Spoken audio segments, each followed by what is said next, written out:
Africa Sukuruma, Sukuruman, Jembe Jembe Africa Sukuruma, Sukuruman, Jembe Jembe Africa Sukuruma, Sukuruman, Jembe Jembe Africa Sukuruma.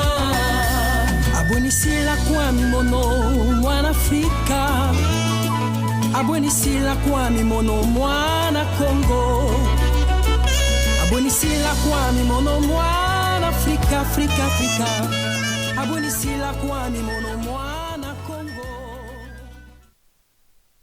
Alors, quelle serait la ligne de démarcation si elle existe entre le parti politique Défi Congo et l'église kimbanguiste?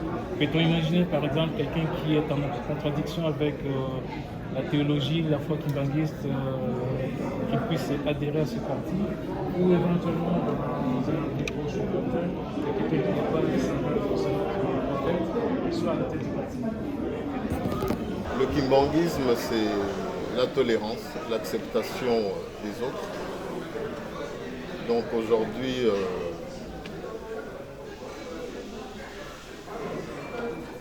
un Congolais qui veut faire partie de Défi Congo, tout dépendra, tout est dans son regard vis-à-vis de Papa Simon Kimbangu. Maintenant, la démarcation ou le lien entre Papa Simon Kimbangu et Défi Congo, ou bien le kimbanguisme, le seul lien, c'est Kimbangu. Il n'y a pas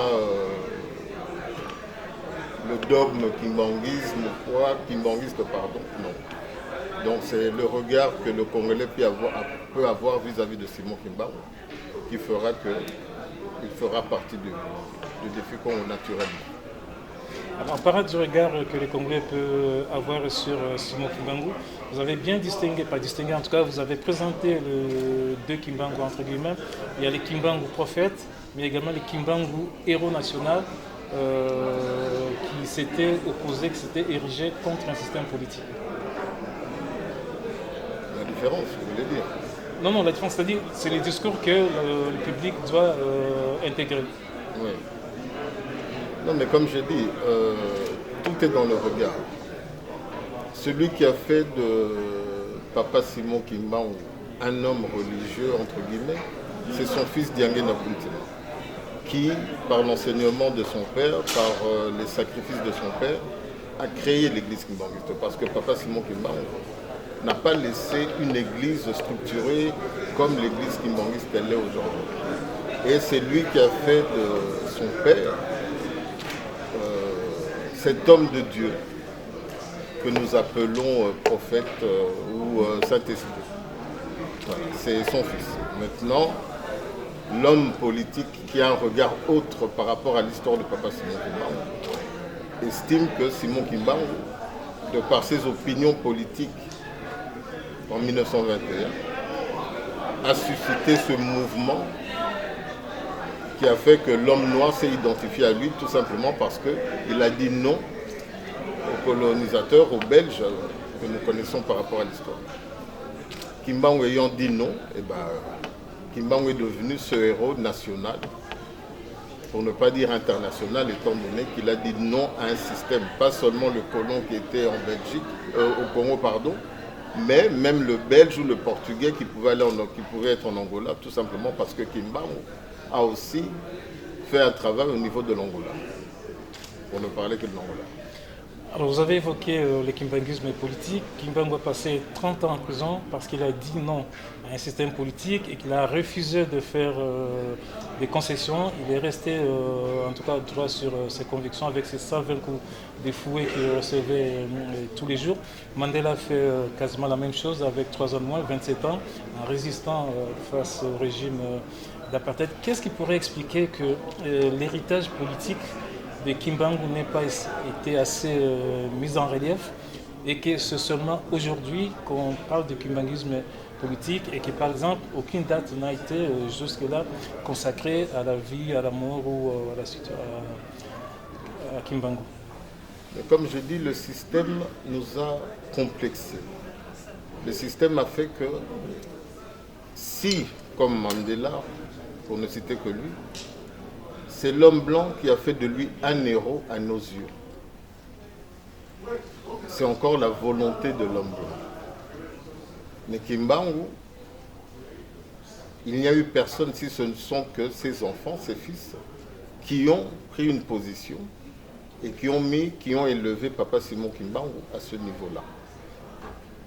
D'où la différence entre Papa Simon Kimbangu et Mandela, parce que Mandela a été médiatisé, tout simplement parce que l'homme blanc l'a voulu.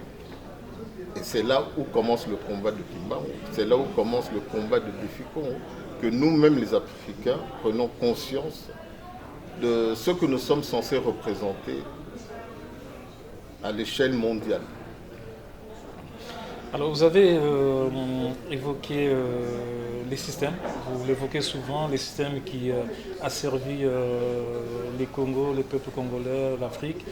Et peut-on considérer aujourd'hui que les différents gouvernements des différents pays africains qui se caractérisent par la corruption font-ils partie du système ou ils sont juste des marionnettes? Comme je l'ai dit tout à l'heure, c'est une question de volonté. Le système, il est là. Qu'on le veuille ou non, l'impérialisme, pour ne pas dire notre infériorisme, parce que tout simplement, n'ayant pas de conviction politicienne, si je veux dire ça comme ça, c'est ce qui ne nous permet pas justement de dire non, parce que le système, il est là. Or, comme j'ai donné l'exemple de Papa Simon Kimbangu, il a accepté une mort, si on veut dire ça comme ça, honteuse, en ayant accepté de faire la prison pendant 30 ans. Il a accepté, au nom de ses convictions. Aujourd'hui, je pense que la politique en Afrique manque des hommes, sans critiquer, de conviction, de croyance, qui croient en quelque chose, en un idéal qui fera justement que oui, peu importe le système, mais à partir du moment que c'est au détriment de mon peuple, je dis non. Voilà, quitte à perdre la vie. Alors vous venez de créer un parti politique et donc vous allez descendre dans l'arène politique. On sait que c'est un monde impitoyable où il y a des coups bas et où vous serez peut-être amené à avoir des alliés.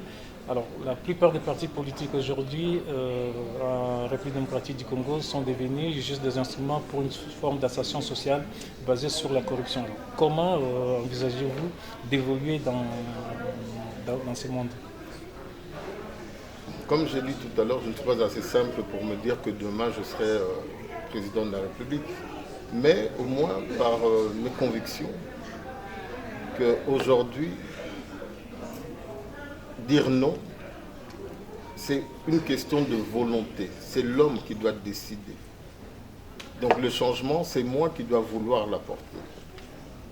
Que si ça sera l'ascension pour moi, et bien que ça soit aussi pour le peuple congolais. Tout simplement parce que, comme j'ai dit, le kimbanguisme veut que je pense à mon prochain. Tout comme Kimbangu, qui est mon modèle, a pensé à son frère congolais et non, comme je dis, à sa famille. Donc voilà, étant mon modèle, donc je me dis que oui, la différence, elle est là. Parce qu'il y a cette volonté, il y a cette croyance, pas en tant que religieux, mais ce que Kimbangu a pu le faire, s'il l'a fait par amour de sa patrie, moi aussi, sans pour autant me comparer à lui, mais ses convictions qui font que moi aussi je constate ce mal-être du Congolais. Donc je suis prêt à faire ce sacrifice pour mon peuple et au nom de mon peuple. Alors sur le plan social et économique, vous avez insisté sur l'autofinancement, l'autoprise en charge. Alors on peut déjà considérer que si on parle de Tinzani, que les taxes et les impôts font un peu partie pour la population de Tinzani. Comment entendez-vous plus ou moins concrètement passer de l'autofinancement au niveau de l'Église à des réalisations des programmes économiques importants avec des partenariats internationaux au niveau de l'État? Comme j'ai dit, notre modèle sur le kimbanguisme, avec les impôts kimbanguistes, nous avons pu réaliser avec la richesse des kimbanguistes, comme Kimbangu l'avait dit, que sa fortune c'était son peuple. Et de par ses convictions, l'église kimbanguiste a pu faire ce qu'elle a pu faire par rapport aux écoles, universités, hôpitaux, avec la richesse des kimbanguistes, avec la contribution des contribuables kimbanguistes. Ils ont pu construire et faire ce qu'ils ont fait au niveau de l'église en RDC, Congo-Brazza, Angola. Ici en France, l'église s'est dotée d'un bâtiment, de 2 bâtiments, d'une valeur de plus d'1 million d'euros, rien qu'avec la contribution des kimbanguistes. Donc, maintenant, avec les richesses du pays, imaginez ce que nous pourrons faire à ce moment-là. Parce que dans l'église, c'est un défi, c'est un challenge. Donc, on a le souci de notre communauté. Donc, de l'homme noir ou du Congolais, tout simplement.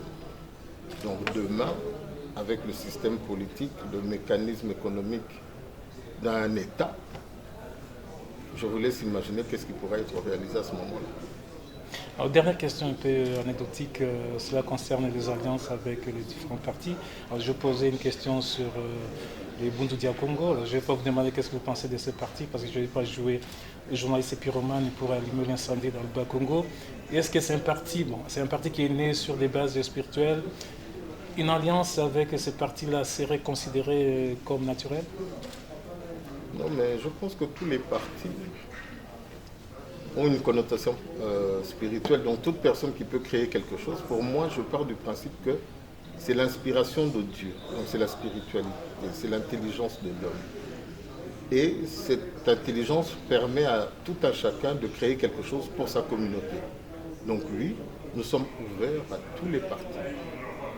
Toute dernière question, les élections arrivent à grands pas en République démocratique du Congo. Défi Congo va avoir des candidats à tous les échelons?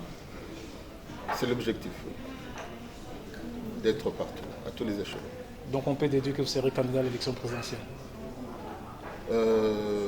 Oui. Merci, Président. Merci à vous.